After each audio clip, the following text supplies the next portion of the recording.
Osvaldo Moreno, analista político, que en algunas de estas radios nos ha acompañado durante esta campaña con su opinión. Osvaldo, bienvenido a la cadena Voto 2017. Buenos días, una aclaración, candidato doctor esperando fecha para defender la tesis en ciencia política, digo para que la CENESID, no sé cómo se llama ahora.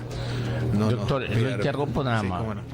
Solamente una evaluación, ¿no?, comparativa entre este evento electoral y el anterior o los anteriores.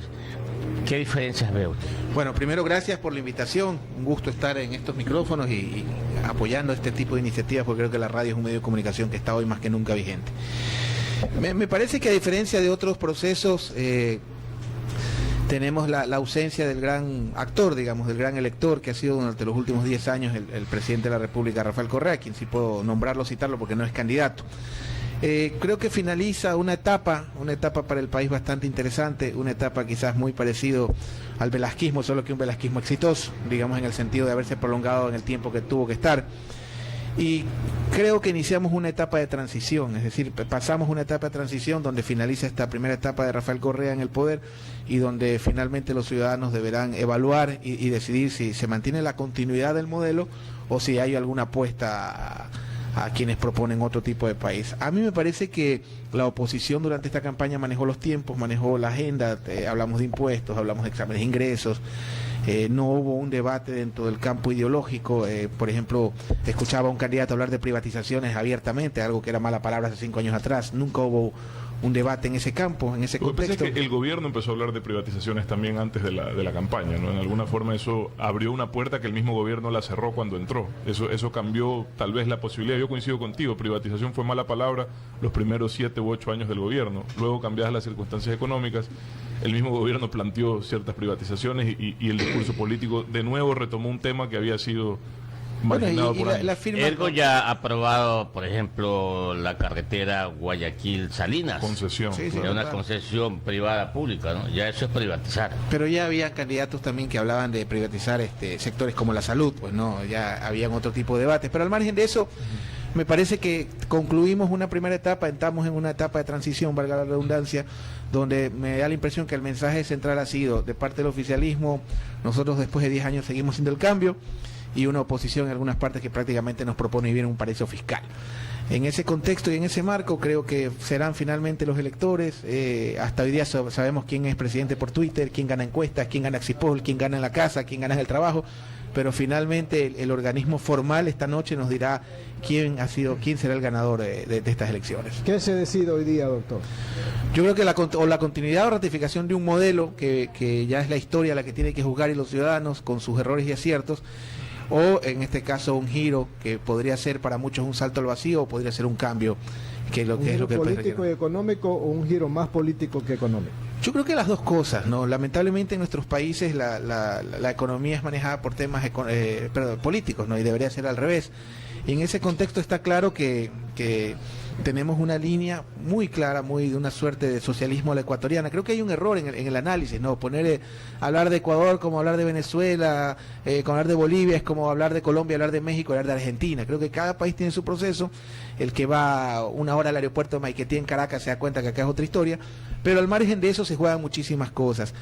Para mí, el que gane o pierda, llámese como se llame, los 8 candidatos, se vienen tiempos que espero que no se den, no quiero ser profeta del desastre, en el campo de la gobernabilidad. Una de las cosas que blindó al correísmo, creo yo, o al presidente, más que al correísmo, porque creo que el correísmo y el velasquismo son iguales, porque finalmente el movimiento es funcional al líder, ¿no?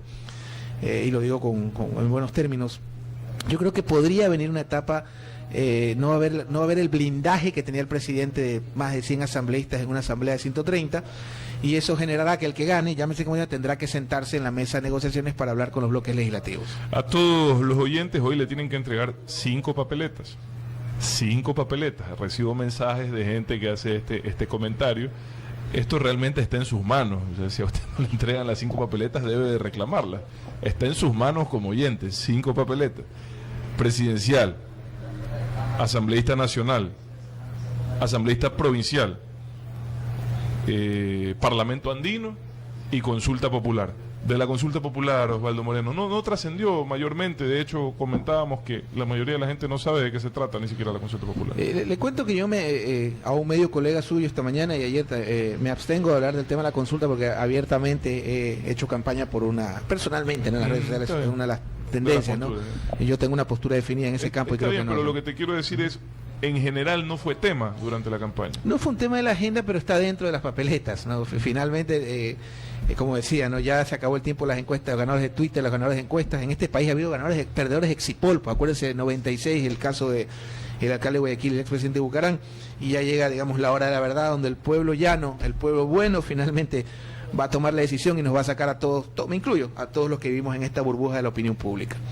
Bueno, no sería la primera vez. No, bueno, es que esa es la sabiduría popular que finalmente ratifica o castiga en las urnas. Yo regreso con el comparativo. Hace 10 años, doctor Moreno, teníamos actualizado, por así decirlo, los estamentos del Estado. Y ahora, me parece, con la nueva Constitución, con las reformas de leyes, creación de nuevas leyes, creación de códigos, ¿podemos hablar de gobernabilidad o nos falta todavía? Mire, yo hago una comparación un poco en algunos medios de comunicación nacionales y extranjeros. Yo hacía la comparación de que el correísmo en su momento, porque una cosa es Ecuador 2007, otra cosa es Ecuador 2017. Estamos hablando de un país que fue fundado en 1830, cuando nos separamos de Colombia, en Riobamba, en la Constituyente. No tenemos ni 200 años como nación, y que una persona gobierne 10 años, estamos hablando de alguien que estuvo más del 5% de la existencia de vida de este país. Entonces eso nos da a reflexionar, tratando de ser lo más objetivo posible, porque estos personajes, cuando uno es contemporáneo, los goza, los padece, o los rechaza, los quiere. Entonces a mí me parece que el correísmo en 2007 fue algo así como la quimioterapia, ¿no? Cuando usted recibe al paciente, y con todo el respeto, esta pavorosa enfermedad que la podemos padecer mi familia también, cuando usted está hasta cierto grado, a partir del 3, que es el paso previo a la metástasis, el médico se la juega con quimioterapia a lo bestia, como diríamos en los colegios, y el paciente o se recupera o se va, pero las consecuencias son fuertes. Yo creo que el correísmo en un momento del 2007, que el Ecuador demandaba, que el Ecuador padecía, no nos olvidemos, eso, porque los procesos sociales, y esa es la magia de las ciencias sociales, el margen de la verdad relativa, todo es debatible, pero los procesos sociales son generados por sociedades, por seres humanos, y como tal tienen afectos adversos. Padecíamos un hiperparlamentarismo donde teníamos 100 diputados pigmeos, que eran 100 presidentes pigmeos, que cambiamos organismo de control, y vino el efecto rebote, que fue un hiperpresidencialismo, que es el que estamos gozando, padeciendo. Eso se lo dejo a los oyentes. Pero en todo caso, creo que Correa era un remedio para una enfermedad que el país vivía en el 2007, y hoy el pueblo finalmente nos va a decir si fuera acertado o no, con todo, porque no alcanzarían las cadenas, ni las radios, ni los medios, por todo lo que podemos cuestionarle a este gobierno. Pero creo que hay cosas interesantes que no he sentido el debate en los medios de comunicación. El que venga, aparte de lo que hablaba de la gobernabilidad, llámese como Lenín, Guillermo, Cintia, Dalo, Guacho, no sé si alguien se me escapa, Iván, nombremos a todos, si no, no van a hacer problema. Bueno, el que venga va a tener que sostener esta estructura vial, esta estructura de prestaciones sociales. Si no las sostiene, yo creo que va a tener problemas muy graves. Entonces hay cosas muy malas del correísmo que se pueden debatir y hay que corregir, pero hay cosas que nos están dejando que, si no se mantienen, yo creo que la gobernabilidad va a ser muy complicada. Vamos a la comunicación, en todo caso, cuando sea el momento. Volvemos a estudios con el doctor Osvaldo Moreno, haciendo un análisis. Aquí nace un tema interesante, escuchándolo al prefecto del Guayas, y es que la normativa electoral vigente tiene esta normativa de la tarjeta amarilla, el quien no cumple los votos mínimos o no alcanza la aceptación popular. Y en las dos últimas elecciones que se llevaron a cabo bajo esa modalidad, hubieron una cantidad de eliminados, partidos tradicionales, históricos del Ecuador.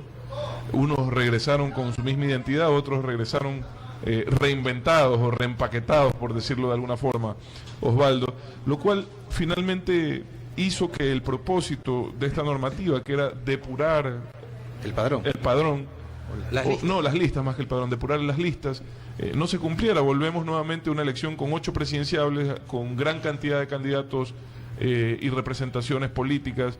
Es decir, esa idea que era forzar una especie de bipartidismo a la larga, no se cumplió finalmente. Bueno, yo no soy quien para conculcar el derecho a la participación de nadie, ¿no? Creo que esa es la democracia. Sin embargo, hay algo que sí es interesante, ¿no? Nos pasamos criticando la política abiertamente, nos pasamos detestándola, rechazándola, pero hay mucha comodidad también en la ciudadanía. Yo creo que hay que participar, hay que militar activamente, pero también es culpa de los partidos, ¿no? Porque aquí en nuestro país no se cumplen los 3 requisitos fundamentales, que primero es el reclutamiento. Yo no veo a políticos muy pocos yendo a las universidades a reclutar jóvenes, a las bases, etcétera. Segundo, la formación. Yo veo más eventos de cualquier tipo, menos de capacitación. Y tercero, que es el más importante y suele causar miedo, el adoctrinamiento. O sea, por eso es que el 90% de la clase política del Ecuador ha militado en el 100% de los partidos políticos. No hay una serie de cohesión, o sea, no hay una... Ergo México, por ejemplo. Usted en México, con todo el problema que tiene México, obviamente, el PRI, el PRD, ahí a los 40 años es como en el fútbol, después de los 20 años ya no puedes entrar a las formativas. En México, si a los 40 quieres hacer política, debiste entrar a los 15 al PRI, al PRD, al PAN. Entonces, me parece que es parte de la realidad nacional, esta carencia institucional, política. No tenemos partidos, tenemos movimientos, que no creo que eso sea bueno o malo, ese es el Ecuador, pero sí es un poco también falta de compromiso en la parte de la militancia en el Ecuador, y la gente es muy cómoda, y me incluyo, y no asumen esta responsabilidad porque la política es algo demasiado serio como para confiarse a alguien que no conoces. Don Osvaldo, yo leí algunos medios internacionales referirse a las elecciones del Ecuador, ¿verdad? Y decían que el resultado electoral es clave para la supervivencia o no de la denominada el socialismo del siglo XXI. ¿Usted cree que es clave en la medida que puede desaparecer el último bastión que dice que todavía es el Ecuador? El gran problema del Ecuador es que no es un problema que inventamos nosotros, ¿no? El lamentarnos por efectos sin analizar causas, ¿no? En el país, en nuestro país, me da la impresión de que finalmente el gran opositor al régimen no fueron los partidos políticos, sino la prensa privada. Ese creo que fue el verdadero contendor, esa creo que es la oposición que ha tenido el gobierno, digamos, en estos últimos 10 años. Ahora, adicional a eso, existió o existe una tendencia en Latinoamérica. Yo creo que hay algo interesante que no se habla mucho, ¿no? Prácticamente las personas de pensamiento liberal, digamos, ¿no? Las quienes creen en la apertura económica, etcétera, etcétera, la desregulación del Estado, despojaron o excluyeron del debate la socialdemocracia. Ya no se habla de es un debate entre socialismo y liberalismo, digamos, o una derecha conservadora de centro derecha, pero esto excluyó a la socialdemocracia del debate. Por ejemplo, es lo que está sucediendo, creo, también entre abogados y economistas, que era antes el debate político, digamos, pero el análisis. La socialdemocracia ya volvió a resucitar, pues con la aparición a través de la Izquierda Democrática, que es el único partido que tiene esa tendencia. Claro, pero digamos que si hablamos del candidato, bueno, no puedo hablar de los candidatos, pero un poco de los mensajes, no tenemos una línea central, digamos. Yo creo que la socialdemocracia como tal, la democracia cristiana, no sé cómo queramos llamarlo, que en un tiempo fue centro izquierda y de pronto se llamó, pero esa línea de centro, digamos, de socialdemocracia, desapareció el debate. O es socialismo del siglo XXI, o es una derecha conservadora, o es una derecha liberal, digamos, ¿no? Entonces, eso excluye, es lo que está pasando, creo, también a nivel profesional entre economistas y abogados. Yo creo que los politólogos, no voy a hablar en plural, han entrado en el campo del debate, un poco excluyendo a los abogados del debate entre economistas y en el debate político. Entonces, al margen de eso, creo que el socialismo era un proceso, pero hay algo interesante. Si los movimientos de izquierda de la región, ¿no es cierto?, no aprenden a hacer oposición, porque ya fueron gobierno o ya son gobierno, si no aprenden, porque las derrotas se trabajan, o sea, aquí se habla mucho de lo que se ve en el titular, pero no el proceso. Si los movimientos de izquierda no aprenden a hacer oposición, desaparecerán. Pero mientras tengamos, que es lo que no entra en la cabeza mucho, que algunos sueñan con vivir un paraíso fiscal en este país, mientras no tengamos, o mientras existan demandas pendientes, reivindicaciones pendientes en nuestros países, siempre va a haber espacio para la izquierda no va a desaparecer. Dependerá su prolongación o su participación de cómo sean oposición en los próximos gobiernos, digamos, liberales o de derecha de la región que se avecinan, si es que fuera el caso ecuatoriano. Son las 8:46 en Ecuador continental. Ustedes escuchan la cadena de emisoras Atalaya, Tropicana, Huancavilca, I99 y CRE desde Guayaquil, Ecuador, para todo el mundo. Doctor Moreno, cuando habla usted de las ideologías, ¿no cree que el populismo se está haciendo nuevamente fuerte acá en la región y desde Estados Unidos? Mire usted, al presidente Obama no lo podemos identificar sino como con populismo, el actual presidente de los Estados Unidos, Trump. ¿Qué más, no es cierto? Y acá en la región también. ¿Usted cree que va ganando nuevamente espacio el populismo? Mire, ¿y debido a qué? Hay un libro maravilloso que hay que leer. Hay muchos libros que hay que leer. Podríamos pasarnos la vida entera leyendo, ¿no? Yo creo que, de hecho, tuve un familiar que pidió que lo entierren con uno de sus libros. Hay un libro maravilloso, porque digo maravilloso porque hay que entender, o sea, al contendor, para vencerlo, cuando estás en la otra orilla, hay que investigarlo. Acuérdense que Wellington, cuando se enteró que Napoleón había muerto, se puso a llorar. Acuérdense que Cortés le perdona la vida a Cuauhtémoc, ¿no? O sea, siempre al contendor hay que hasta admirarlo, hay que estudiarlo, analizarlo. Hay solo 2 libros, y eso hablábamos con Otto alguna vez comiendo un bolón en la mañana. Hay 2 libros. Mire cómo es la academia nuestra, ¿no? Que es tan anglocentrista, están queriendo reflejarse en Occidente, donde ocupan un rol de quinta. Pero en el mundo anglosajón solo hay 2 autores hispanos que se leen el índice de ciencias sociales, que son Ortega y Gasset y el otro Ernesto Laclau, que acaba de fallecer, un argentino. Y Laclau escribe un libro, digo maravilloso porque uno puede entender, ¿no? Que claro, es la Biblia, digamos, de más o menos como los libros del liberalismo. Digeribles, como es la razón populista. Y Laclau, entre varias cosas, que habla de reivindicación, que digamos que es algo más, no es unas venas abiertas, las venas era un producto romántico, lírico, literario de los 70. Idealista. Ya Laclau es más elaborado, es un académico, ¿no? Un académico de altísimo nivel. Y Laclau decía, con todo respeto economista, que el populismo era la muletilla favorita de los especialistas en perder elecciones. Que ante la incapacidad de analizar procesos, la escuela anglosajona había decidido que de la Tierra del Fuego hasta la Argentina, todos nos llamamos Marías y Manueles, y José y María, Pacos, todos nos alimentamos con tacos y todo es populismo, no es democracia, ¿no es cierto? El tema del populismo es una inventiva, digamos, aunque bueno, Sartori habla mucho del tema también, muy del mundo anglosajón, para emitir calificativos ante su incapacidad de poder analizar con profundidad los procesos sociales. Yo creo que el chavismo en su momento era chavismo, el peronismo era peronismo, tal vez peor que el populismo, mejor no lo sé, pero son procesos que requieren un poco más de profundidad, y lo mismo el correísmo. Y es la historia, porque ya estos personajes, analizar a alguien que, como yo le decía, 10 años en un país de menos de 200 años, es muy difícil. Yo creo que en 50 años los historiadores podrán estudiarlo con mayor objetividad que la pasión que nos pueda generar a todos, porque eso es Correa se lo quiere, lo puedo nombrar porque no es candidato.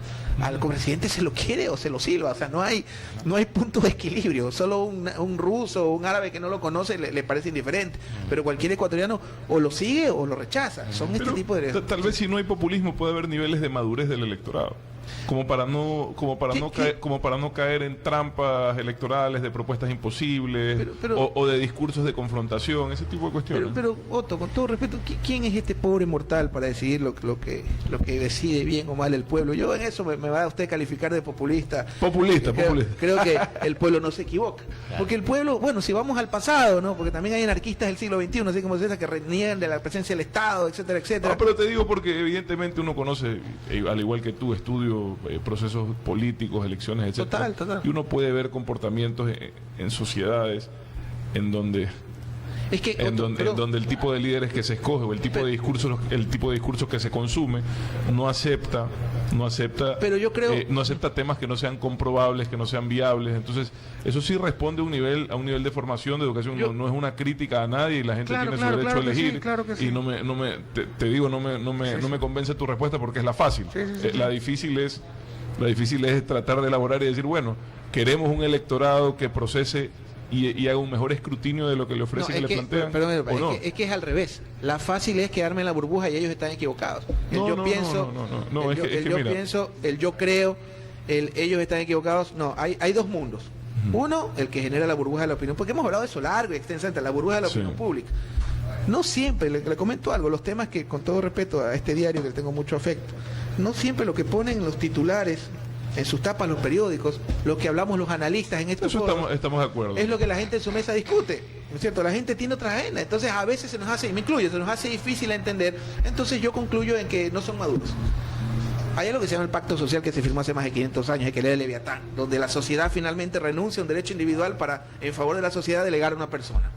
Y el pueblo, yo creo, en mi opinión, cumple votando por ellos, y finalmente, o los vota como tuvimos.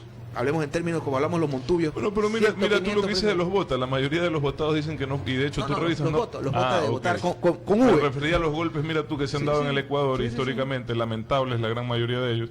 que no han sido necesariamente reacciones populares, han sido más bien... Sí, totalmente, y por eso hacemos la comparación a veces del velasquismo 2.0, diferencias de forma y tiempo. Forma, yo creo que Velasco Ibarra era un intelectual, yo creo que Correa es un académico, que no es lo mismo.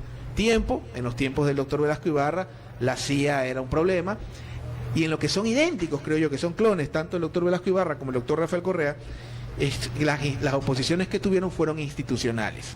En el caso del doctor Velasco Ibarra, las Fuerzas Armadas; en el caso del presidente Correa, la prensa privada. Entonces, hay muchísimo de lo cual podemos hablar, y eso es lo maravilloso de las ciencias sociales, ¿no? La verdad, el margen de la verdad relativa.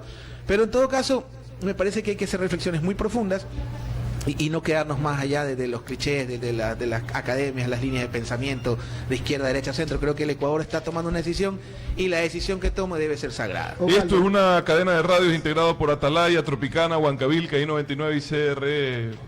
Alcides. Osvaldo, a los analistas siempre señalan que los países tienen que tarde o temprano salir del populismo, ¿verdad? Pero nos hemos dado cuenta, por ejemplo, en la última campaña electoral, que casi todos los candidatos presidenciales han vuelto nuevamente a caer en el populismo, con unas ofertas que a veces son posibles o imposibles de cumplir dada la situación económica.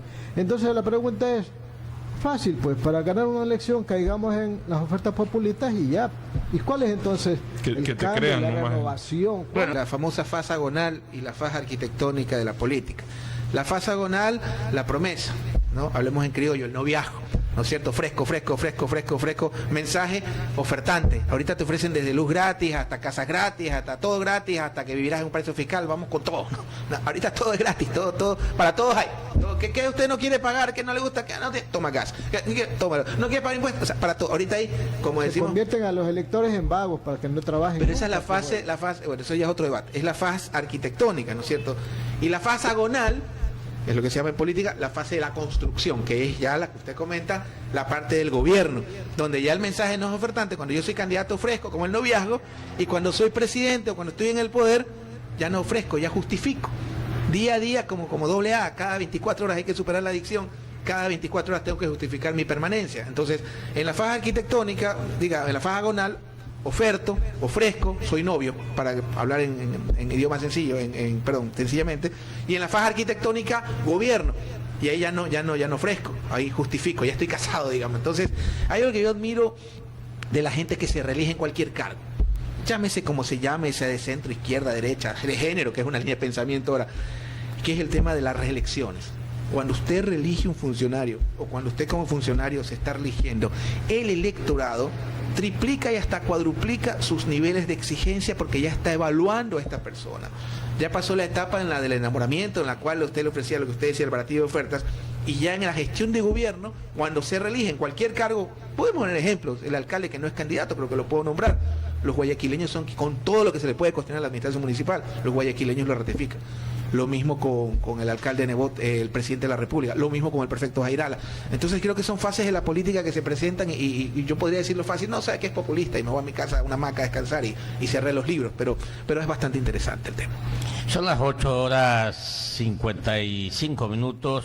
Vamos a la pausa y volvemos aquí con el doctor Osvaldo Moreno, nuestro invitado de la hora, analizando el proceso electoral 2017 en esta cadena de radios. ¿Está más preparado en sí el electorado para este evento?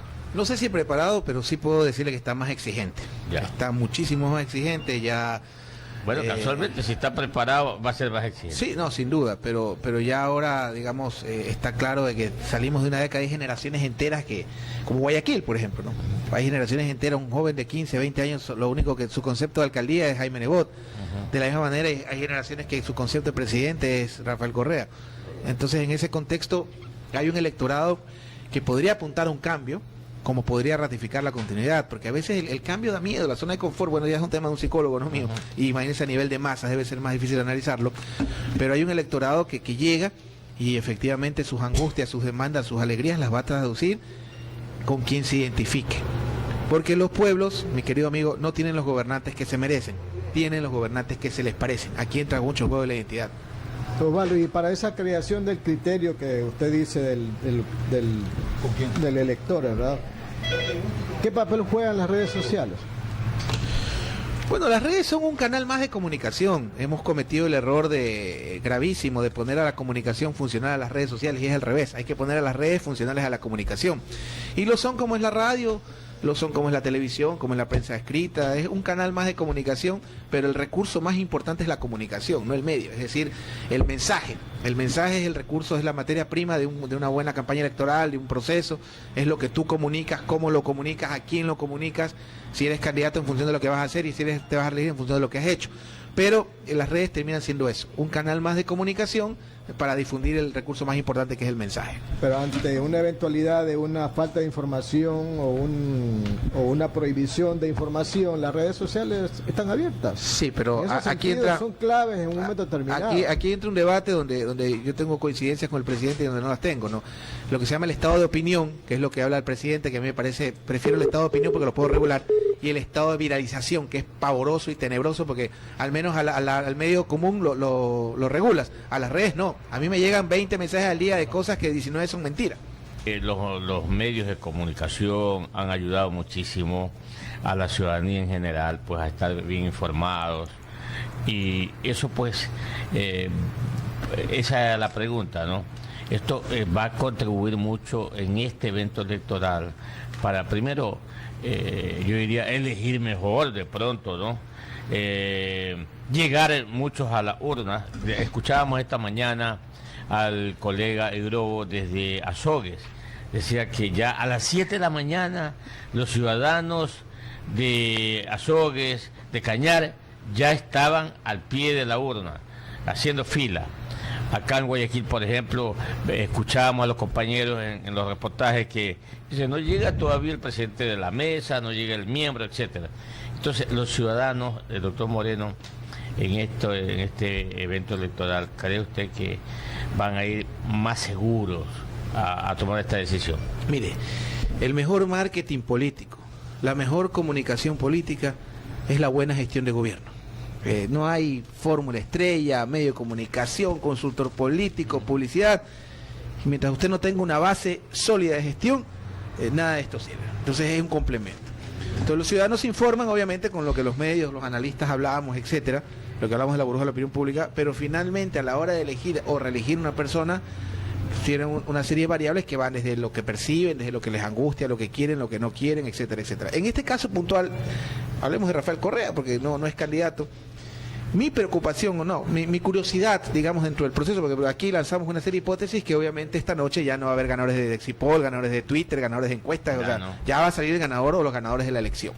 Entonces, mi gran pregunta es cómo se va a comportar este electorado después de 10 años de haber convivido o coexistido con un presidente que han cuestionado, han querido, de todo, pero finalmente lo han aceptado y han votado por él, no todos obviamente. Entonces mi gran duda sería, en función de lo que usted me comenta, cómo va a comportarse este electorado después de 10 años con el gran ausente en la papeleta, que en este caso sería el presidente de la República, ¿no? Quisiera saber qué comportamiento tenía ese elector, porque le comento algo, los votos no son endosables, ¿no? Le complemento la pregunta de Clever. Aquí en el Ecuador, pues, apareció 5 veces Velasco Ibarra y se formó el velasquismo, Ponce Enríquez y el poncismo, Jaime Roldós y el roldosismo. Sin Correa dentro del tinglado político, ¿qué va a pasar con el correísmo? No digo qué va a pasar con Alianza País, ¿qué va a pasar con el correísmo? ¿O usted cree que la gente se olvidará del correísmo y seguirá como militante de Alianza País? Vea, mi querido señor periodista, mis queridos radioescuchas, amigos de la mesa, esa es la comedia, no va a ser tragedia nacional. Y eso no es malo ni bueno, eso es el Ecuador. O sea, aquí no tenemos estructuras políticas, ¿no es cierto?, sino movimientos afines a un liderazgo. Y eso no es culpa de Rafael Correa, no es culpa de Jaime Nebot, no es culpa de Lucio Gutiérrez, no es culpa... Lucio es candidato, no lo puedes nombrar. Esa es la historia nacional, ¿no? O sea, eso es de 1830 que Flores se separa de la Gran Colombia, cuando Páez, Santander, digamos que traicionan, según algunos historiadores, el proyecto bolivariano, se separan de la Gran Colombia con Flores en el Ecuador. Desde ese momento en la historia no hemos tenido más allá del Partido Liberal y el Conservador, que por ahí hubo una etapa de 50, 60 años en la historia del Ecuador, pero no tenemos partidos políticos. Entonces, lamentablemente, cuando tú tienes movimientos o existen movimientos funcionales a liderazgos, que no creo que eso sea bueno o malo, estoy haciendo una descripción del Ecuador, ¿no es cierto? No hay dos.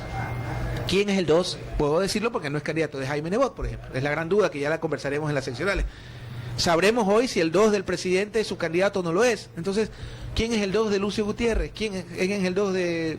Etcétera, etcétera. Entonces, los movimientos políticos o partidos, como querramos llamarlo, no han generado relevos para su reemplazo. Con excepción de Abdalá Bucaram, con el hijo, podríamos decir. Bueno, pues un caso después más excepcional. Claro, no, es un caso nacional, pero... Digo, excepcional, digo. Claro, es un caso excepcional. Y mire, el Ecuador, nuestro pueblo no es un pueblo de dinastías o de testaferrismo político. Yo creo que el candidato, porque no lo nombra que me nombra, ha creado su propio espacio. Yo creo que la mejor campaña de redes sociales es la que él ha generado. Pero al margen de eso... Y yo creo o pienso que en nuestro país hay que apostar a la formación de estructuras políticas. Y en eso, porque vea, los griegos, esta gente que andaba en togas casi desnuda hace 2000 años y que establecieron el pensamiento occidental, más que legarnos la democracia, nos legaron algo más extraordinario, que es la participación, ¿no es cierto? La participación. La clave de la democracia no es ir a votar, es participar como candidato o votando o como crítico de un sistema democrático. Entonces, en ese contexto yo creo que debemos de generar una cultura de participación en los ciudadanos. Muchas gracias al doctor Osvaldo Moreno por habernos acompañado en la cadena Voto 2017, Radio Atalaya 680M, Tropicana 96.5 FM, Huancavilca 830M y 98.9 FM y CRE 560M y todas las repetidoras de CRE a nivel nacional, comandante. Las 9:24 para todos ustedes, el mejor de los saludos. Tenemos que hacer una pausa, regresamos con más aquí en Radio Cadena Voto 2017.